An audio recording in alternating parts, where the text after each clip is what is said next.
professor Isidoro vai falar do alimento em forma de fúria.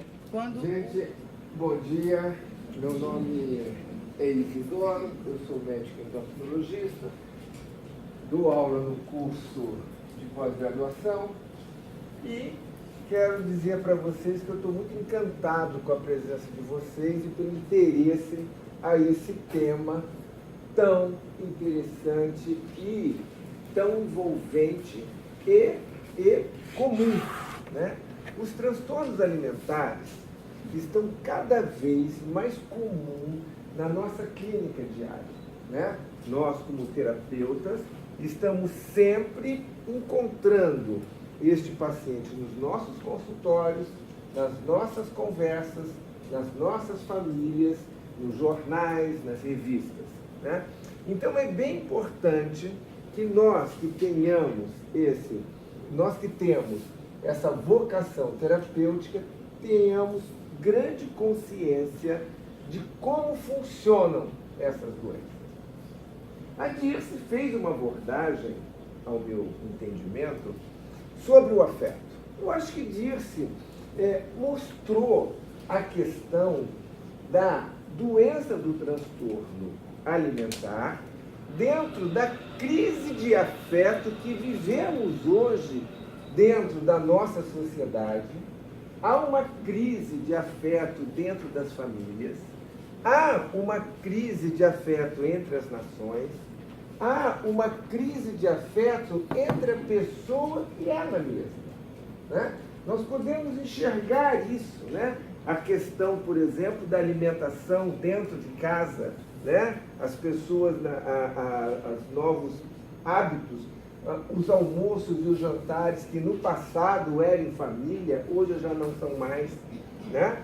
No passado, em que a família plantava e colhia e cozinhava o que plantava nas suas fazendas e nos seus sítios, hoje nós compramos rapidamente no supermercado, comemos um sanduíche correndo e muitas vezes não conseguimos nem comer com nossos amigos.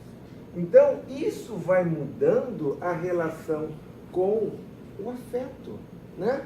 Nós nunca damos alimento para os nossos inimigos. Nós só damos alimentos para os nossos amigos, para as nossas famílias. Essa é a relação com o afeto. E agora, trazendo o outro lado da moeda, eu trago a questão da fúria, do sofrimento e da morte, que isso tem ocorrido com os nossos pacientes.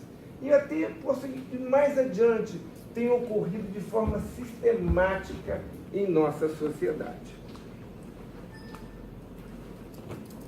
Um minutinho. Deixa eu ver uma coisa aqui.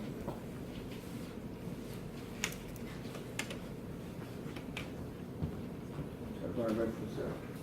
Então, tá aí. Será que é o bem e o mal? Será que... Qual é essa relação de bem e mal, né? Então, primeira coisa, vamos definir o que são os transtornos alimentares, né? São transtornos mentais. Então, essa é a primeira coisa. É uma doença da mente, em que definem padrões de comportamentos alimentares desviantes que afetam negativamente a saúde física e mental da pessoa. É bem ou é o mal? Será que é a doença do afeto ou a doença da fúria? Ou nenhum nem outro? Posso dizer que, ao meu ver, a questão do transtorno alimentar é uma questão de falta do saber. É uma ignorância sobre o assunto. E é exatamente isso que nós propomos acrescentar dentro da nossa apresentação. Vejamos, tudo começa no cérebro. Tá? O cérebro é um órgão como outro qualquer. Ele tem seu sistema de funcionamento. E o cérebro é o órgão mais sofisticado que o universo já fez. A menos que nós tenhamos um alienígena que seja melhor do que nós, que até hoje não apareceu, esse é o órgão mais sofisticado de todos. E devido a isso, ele existe para quê? Ele existe para aprender, para comportar e para sobreviver. É esse o órgão que faz toda a diferença no nosso domínio sobre a humanidade. Nenhuma outra espécie nos ameaça mais. Nós somos soberanos na humanidade, graças ao cérebro. E vejamos, o cérebro é um órgão feito de células, né? E ele é pré-determinado pela genética. Como nós somos, como nós pensamos, o nosso humor, se somos mais alegres, se somos mais tristes, se somos mais comunicativos, é determinado pela genética, né? Nós podemos observar isso entre nós, né? E nas nossas famílias, irmãos na mesma família nascem com humores diferentes, já desde pequenininho. Os cachorrinhos são iguais. Nós temos cachorrinhos agressivos, nós temos cachorrinhos que são mais alegres, nós temos cachorrinhos extremamente bravos e agressivos, e são assim desde pequenininho. Então eu posso dizer para vocês que uma grande parte do nosso humor, se somos alegres, tristes, deprimidos, vem escrito dentro da nossa genética. Nós temos uma predisposição física, a maneira como o nosso cérebro se constrói. E isso não está ao nosso poder. Então, que nasce com essa predisposição, enfrenta uma sociedade que nos dá conceitos. Conceitos. Por que achamos que magro é bonito? Por que achamos que o obeso é feio? Que construção é essa? É uma construção criada. Então nós temos um cérebro que vem pré-determinado por uma estrutura genética que vai encontrar uma sociedade com conceitos. Esse cérebro tem que se adaptar nessa sociedade. Nessa sociedade, esse cérebro vai se adaptar à família, aos seus amigos, na escola. E é por causa dessa interação é que os transtornos alimentares nascem. Essa é a causa. Tem gente que nós vivemos numa mesma sociedade e não temos transtornos alimentares, porque nós não temos uma genética suscetível. E outras pessoas que têm a genética suscetível, muitas vezes também não desenvolvem o transtorno alimentar. Vamos supor, a pessoa nasceu com uma predisposição genética para obesidade, mas mora no Butão, que é considerado o país mais feliz do mundo. Ele não fica obeso, né? Então nós temos que ter uma interação entre a predisposição física e uma predisposição psicológica. E aqui o nosso cérebro, formado por células, neurônios, formado por tratos neurológicos, formado por núcleos. Cada parte do nosso cérebro tem uma função diferente.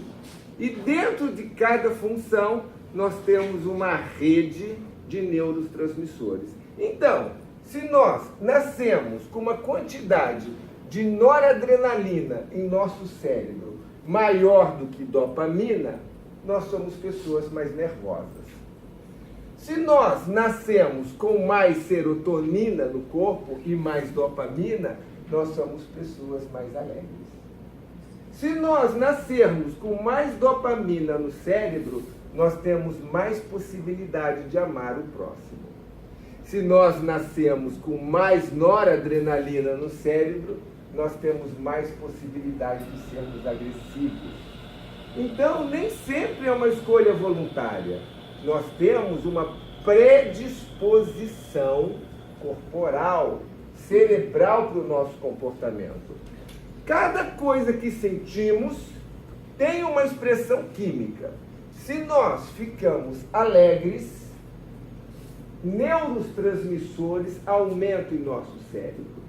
Quando estamos apaixonados, o nosso cérebro fica feliz. Quando estamos raivosos, o nosso cérebro fica irritado. E para cada emoção que sentimos, repercute em nosso corpo. Quando estamos apaixonados, sentimos uma pressão boa no peito. Quando estamos odiando, sentimos uma tensão muscular. Então, a cada sentimento, nós temos uma reação química que acontece dentro do nosso cérebro. E o centro regulador, ele funciona de uma maneira equilibrada e em reações em cadeia. À medida em que o centro regulador é o cérebro, passa as suas informações para o hipotálamo, que passa suas informações para a hipófise, que fica no centro do cérebro. A hipófise é um órgão do tamanho de um feijão e geometricamente colocado bem no meio do cérebro. A natureza o colocou ali por motivos justos, pois a hipófise, também conhecida como pituitária, é a glândula maestra de todo o organismo. Então, produz uma série de hormônios que vai traduzir no funcionamento do corpo. Vejamos, entre os quais o nosso corpo modula sensores nutricionais, que vão para o aparelho digestivo, que vão para o fígado, que fazem o tecido adiposo. Há uma comunicação toda no nosso organismo. Então, se em um determinado momento nós temos uma determinada emoção, o nosso cérebro traduz isso em neurohormônios que vai agir nos nossos aparelhos sistêmicos. Aplicando isso, por exemplo, na questão da alimentação. Muitas vezes, nós, com intensa raiva, não temos apetite. Porque o organismo faz com que o apetite suma para que possamos ficar mais agressores. Em contrapartida, quando estamos mais relaxados, podemos nos alimentar melhor. Isso que eu acabei de dizer é uma estrutura normal e fisiológica. Muitas vezes, na doença, isso pode estar invertido. E aí? O alimento como causa de morte, a anorexia. Então, vejamos, vamos pensar nisso, né? Na anorexia, o cérebro é construído para nós prosperarmos na multiplicação da humanidade. A alimentação, ela é fundamental para a nossa sobrevivência. Então, na anorexia, nós temos uma doença cerebral, geneticamente predisposta, em que fatores ambientais associados à predisposição genética leva a um conflito cerebral, a um conflito dos neurotransmissores cerebrais que vão, por consequência, afetar o aparelho digestivo e, com isso, levar à questão da doença da anorexia. Vejamos, conforme eu mostrei no slide anterior, nós temos 3 neurotransmissores mais importantes: a noradrenalina, a serotonina e a dopamina.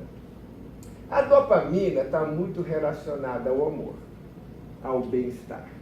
E a serotonina está muito relacionada à satisfação. 70% da nossa serotonina não vem do cérebro.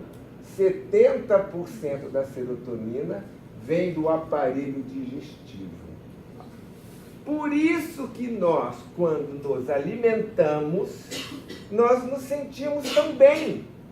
Porque nos 70% da serotonina é estimulada com a alimentação, a serotonina produzida pelo aparelho digestivo vai para o cérebro e nos traz bem-estar. Então, veja bem, no entendimento desse funcionamento, podemos compreender, muitas vezes, quando estamos carentes, insatisfeitos, tristes, usamos o alimento para trazer alegria. Muitas vezes se come chocolate, 1, 2, 3, 4 chocolates.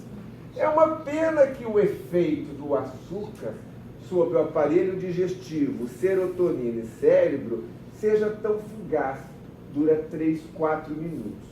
E aí é preciso novamente colocar outra carga de açúcar para voltar a se sentir-se bem. Então, eu estou mostrando para vocês que comer o açúcar é um método antidepressivo, infelizmente fugaz, e que trabalha com os neurotransmissores que partem do aparelho digestivo e vão para o cérebro. Veja bem o funcionamento normal que eu expliquei e nós podemos compreender, então, o funcionamento da doença. Muitas vezes, o obeso compulsivo precisa ficar se realimentando múltiplas vezes para poder manter um humor melhor. Vamos ver. A questão da bulimia, sofrimento. Na bulimia, nós temos a mesma questão bioquímica. Nós temos uma predisposição genética ligada a fatores ambientais. Eu posso dizer para vocês que todos os transtornos alimentares têm que ter uma predisposição genética. Senão, a doença não ocorre. Há semelhanças outras doenças ao nosso conhecimento. Por exemplo, a questão do diabetes, né? Que é uma outra doença metabólica, mas não é qualquer um que fica diabético. Só fica diabético aquele que tiver uma predisposição hereditária. Nos transtornos alimentares, não é só uma crise social ou uma crise de afeto na família. Há necessidade dos fatores genéticos estarem presentes. No caso da bulimia, o aspecto que eu quero observar é que a culpa, mediada por neurotransmissores, encontra um alívio quando feito a purgação. A purgação mais comum que conhecemos é o vômito, mas existem muitos outros tipos de purgação. Muitas vezes a questão central é a questão da culpa, né? É a culpa que exige um alívio, e esse alívio é por um método purgativo. E nesse funcionamento nós temos os aspectos dos neurotransmissores cerebrais. À medida em que a pessoa se alivia daquela culpa por aquele vômito ou pelo uso de um enema, ele traz um bem-estar.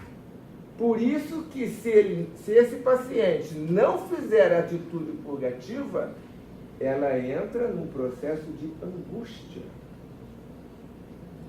E não diferente também da ortorexia. A ortorexia, que tem ficado cada vez mais comum, tá? É a situação em que o nosso paciente tem uma necessidade compulsiva de comer corretamente. E é um pensamento obsessivo. O ortoréxico é uma pessoa que já sabe o que vai comer hoje, já sabe o cardápio de amanhã, já sabe do depois de amanhã, já sabe tudo que vai comer durante o mês, ó. E tem uma autocrítica depreciativa a quem não come mal, a ponto de começar a se excluir da convivência social por não suportar a alimentação habitual das pessoas. Isso leva a um sofrimento e leva, então, a um processo de transtorno alimentar. Muitas vezes, o mais comum é que o ortoréxico nem sequer perceba a própria doença. Ele acha pelo contrário. Ele acha que ele sim é a pessoa que come mais certo do mundo, as outras pessoas comem tudo errado, e ele é soberano sobre a sua decisão de alimentação. E é um pensamento obsessivo. Ele passa grande parte do seu dia pensando na alimentação. Ó, tudo isso, muitas vezes, é um sofrimento não percebido. Então, nós vemos, muitas vezes, dentro dos transtornos alimentares, o sofrimento não percebido. A vigorexia. Da vigorexia, nós também temos uma ascendência na epidemiologia dessa doença, né? Mas não é só fazer exercício. O vigoréxico, a exemplo do ortoréxico, ele passa o seu dia obsessivamente pensando nos exercícios físicos e na sua musculatura. E utiliza até métodos alimentares e injetáveis com a finalidade de aumentar a massa muscular. Eu já tive pacientes em que usava testosterona de cavalo, né? Com o objetivo de aumentar a massa muscular. E nós sabemos disso, né? As academias, existe um mercado de remédios proibidos, de remédios controlados, tá? Em que a doença da vigorexia motiva o paciente a utilizar esses métodos patológicos e de sofrimento, porque esse paciente adoece o corpo. Ele não só está com a mente doentia, mas o corpo também está afetado. E vejamos, a obesidade compulsiva. A obesidade compulsiva é o que mais comum está conosco. Esse, com certeza, frequenta de maneira rotineira os nossos consultórios e as ruas, as avenidas, os jornais, a nossa própria família, né? A obesidade compulsiva. Ó, esse caso, especificamente, é a questão da fúria, né? O paciente, né, por motivos variados, né, faz uma atitude de alimentação compulsiva, trazendo consequências gravíssimas para o seu corpo. Não que as outras não sejam, também a anorexia ela é muito grave. A anorexia, em contraponto, das doenças psiquiátricas, é o que tem mais alto índice de mortalidade, de suicídio. Sempre que encontrarmos um paciente anoréxico, nós temos que pensar no alto risco de suicídio que esse paciente pode culminar. E no caso da obesidade compulsiva, a questão da obesidade infanto-juvenil, e esse caso da internet que eu montando esses slides, eu observei a compulsão por Coca-Cola. Esse cidadão aqui, 50 anos, durante um mês, tomou 10 latinhas de Coca-Cola por dia, ganhou 12 quilos e a pressão subiu de 12 por 7 para 14 por 9. Né? Então, como nós conhecemos entre nós pessoas que não conseguem parar de tomar Coca-Cola? Quantas pessoas nós conhecemos no nosso cotidiano que as pessoas são chocólatras, né? São compulsões. São compulsões. Essa quantidade de açúcar que entra no nosso organismo aumenta os níveis de serotonina e traz um bem-estar transitório para o nosso corpo. E vejamos, o alimento como causa da morte, obesidade compulsiva e não compulsiva. Qual é a diferença? Né? Porque dentro dos transtornos alimentares consta a obesidade de característica compulsiva, mas a obesidade não compulsiva não é um transtorno alimentar. eu posso dizer para vocês que há mais de 50 causas diferentes que levam a pessoa a ficar obesa. Mas dentro das doenças do transtorno alimentar, são destinados aos pacientes com compulsão. Olha lá. O comer compulsivo aparece em ciclos episódicos, vem acompanhado de uma sensação de falta de controle, grande quantidade de comida e de forma rápida, não consegue parar mesmo sem fome, seguido de culpa e vergonha. Olha aí o afeto. Nos obesos, estima-se por volta de 15% a 25% para os grandes obesos e para os grandes obesos acima de 50%.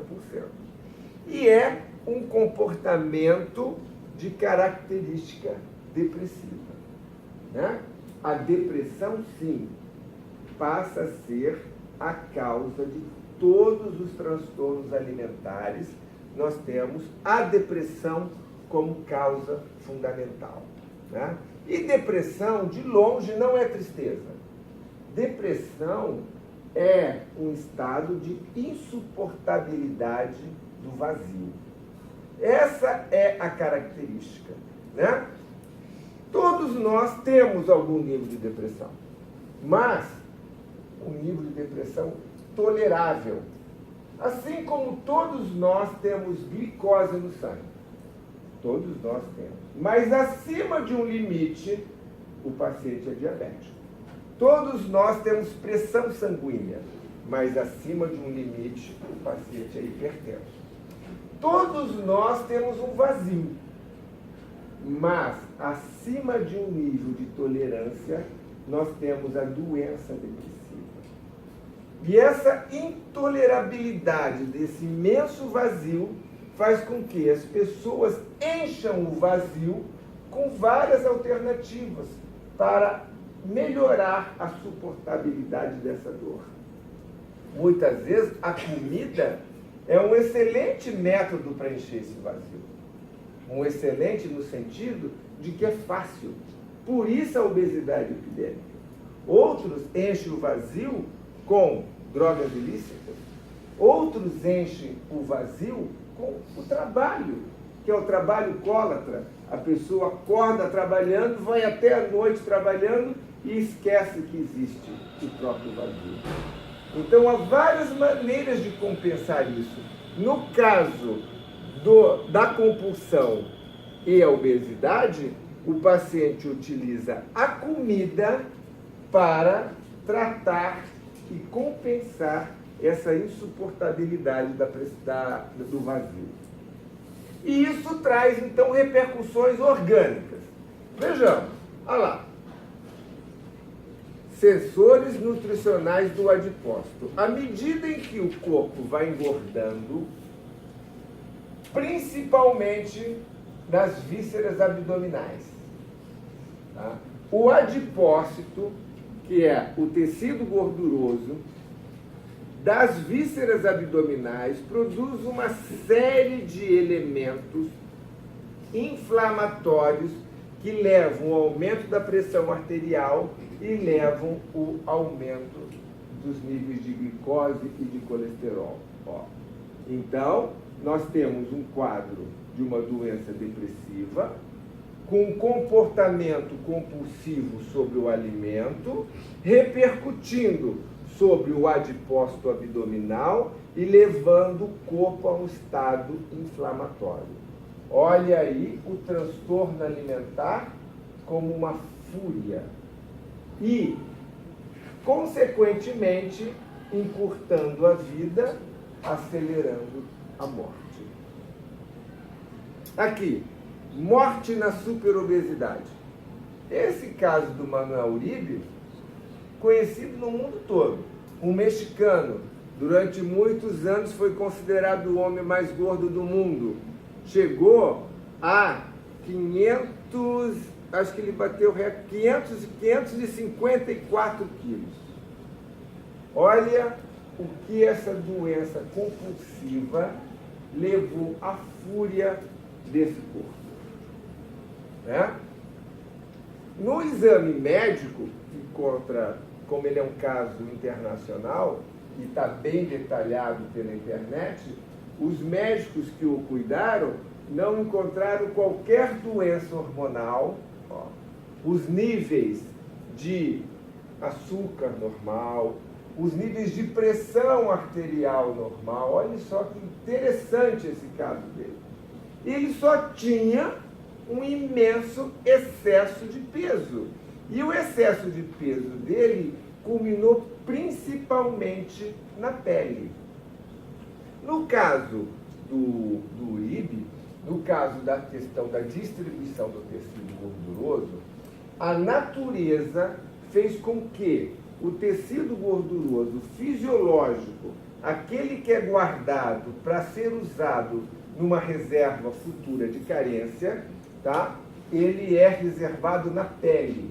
Então, a gordura da pele não é uma gordura patológica. A gordura da pele é uma gordura fisiológica. Quando nós olhamos o urso, quando nós olhamos o porco, eles têm gordura na pele. Quando olhamos o elefante, gordura na pele. Quando olhamos a baleia, gordura na pele. Mas a pele tem uma quantidade limitada de armazenamento.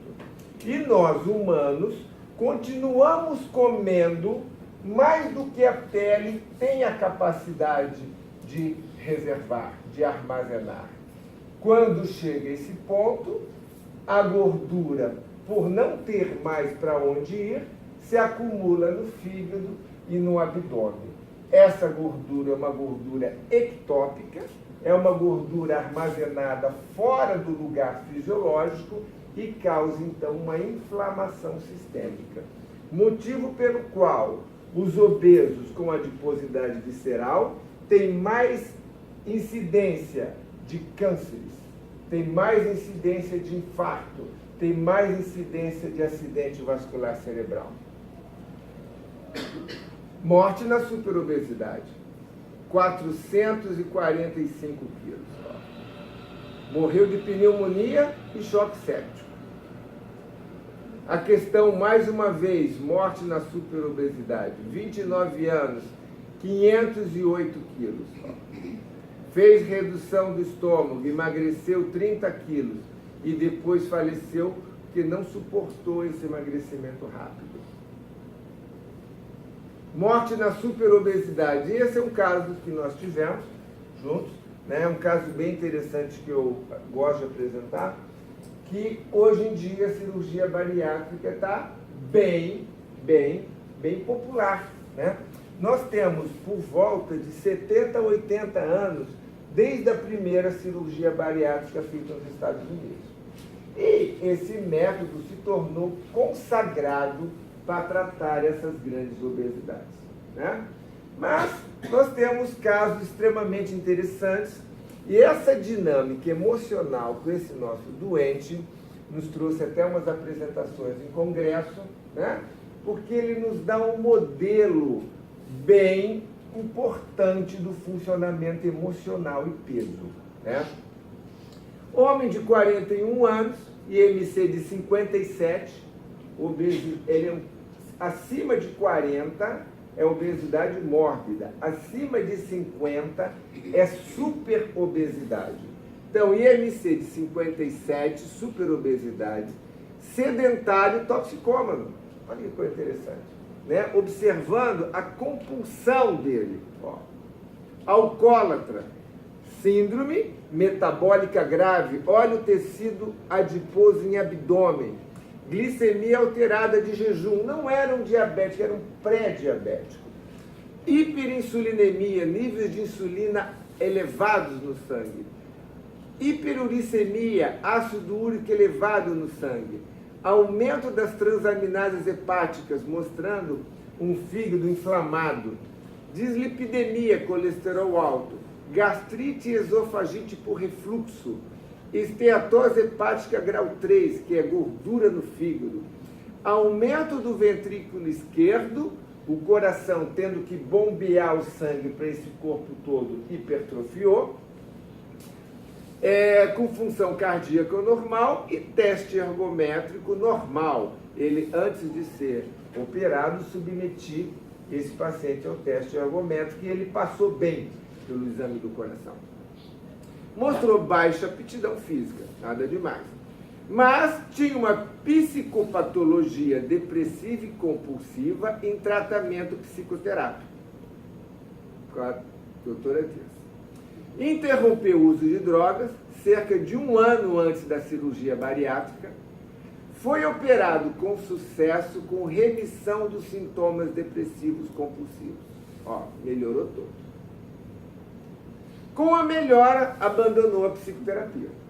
Esse é um problema muito comum entre nós. O paciente se sente bem, ok. 2 anos depois da cirurgia, recaiu a crise depressiva, não procurou a psicoterapia e suicidou-se por superdosagem de drogas ilícitas devido ao término do romance. Então, nós sabemos, estudos mundiais, que o paciente operado de cirurgia bariátrica, ele tem mais chances de suicídio do que o paciente não operado. Então, isso fica bem claro, a questão da compensação emocional com o alimento.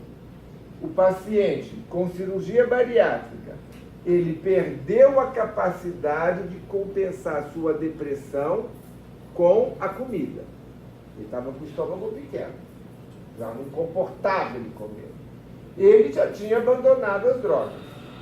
Ele também compensava a depressão com as drogas, mas ele já tinha abandonado as drogas. Ele se apaixonou. No consultório, ele me revela: doutor Isidoro, eu estou apaixonado pela primeira vez na minha vida, eu faço sexo não comercial. Porque é difícil um homem com esse peso ter uma relação amorosa. E ele já, com peso melhor, se apaixona. Vive bem durante 1 ano, 1 ano e meio, e por fatores que eu não sei, houve o término do romance. Ele não suportou a tal perda, não tinha a comida para compensar, não tinha a droga para compensar, não tinha o álcool para compensar, ficou sem compensação e evoluiu para o suicídio. E não é só aqueles grandes obesos que eu mostrei para vocês. Também aquele paciente que tem peso normal, mas tem aquela barriga.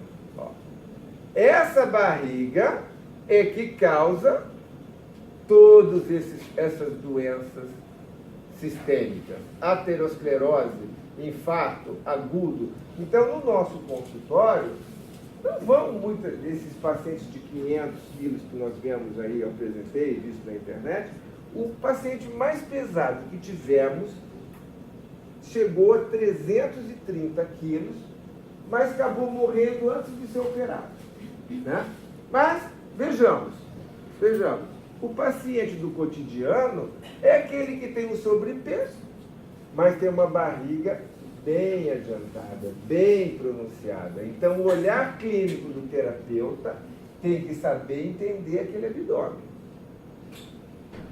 Aterosclerose, hipertensão arterial, infarto, AVC. E essa questão como último slide. A obesidade compulsiva e suas consequências podem ser desconstruídas. À medida que a obesidade foi construída pela alimentação, pelo sedentarismo, pela questão do humor, pela questão da depressão, ela pode ser desconstruída. Nós podemos vencer a fúria dos mares. Se o capitão do Titanic tivesse avisado a presença do iceberg, tal tragédia poderia ter sido evitada. O mesmo se aplica aos riscos da obesidade compulsiva. Então, um dos objetivos desse nosso trabalho, nessa palestra, para que vocês, então, possam ter uma opinião e um juízo crítico de quando encontramos um paciente com transtorno alimentar. Gente, eu acho que era essa a mensagem que eu queria passar para vocês. Tá bom? Obrigado.